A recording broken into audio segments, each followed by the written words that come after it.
បន្ទាប់ពីគប់គូសរួចរាល់អស់ហើយសពុតបត់យើងហ្នឹងយើងត្រូវការយកមកផុងដើម្បីយកទៅដេរពីផុងគឺផុងទាំងដែលធ្នេដែលយើងត្រូវជាប់ហ្នឹង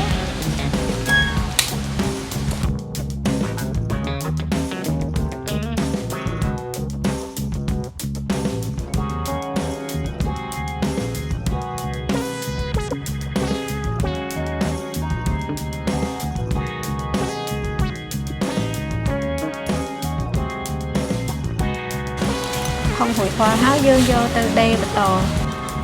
បន្ទាប់ពីយើងផុងរួចរាល់ហើយយើងចូលមកដល់របៀបដេរគឺយើងត្រូវជីកតាមភ្លីដែលយើងគូសចាប់ពីខាងមករហូតទាំងអស់ដែលយើងបានគូសរួចហ្នឹងគឺតាមចំណុចដូចជាផ្ទាំងកដាលហ្នឹងយើងត្រូវចាប់ចំចំណុចធំកដាលហ្នឹងមកចុះ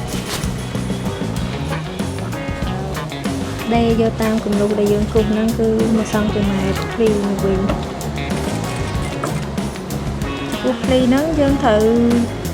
ជីកឲ្យវារៀងរាវចុះមកក្រោមស្រួចផ្ដាច់កុំឲ្យវាប៉ោងចុះប៉ោងឡើងអីហ្នឹងភ្លីសពុតយើងក៏ចេញមកអត់ស្អាតទេនេះចឹងយើងអាចខ្សាត់មុខបន្តិចបានគ្រប់ភ្លីទាំងអស់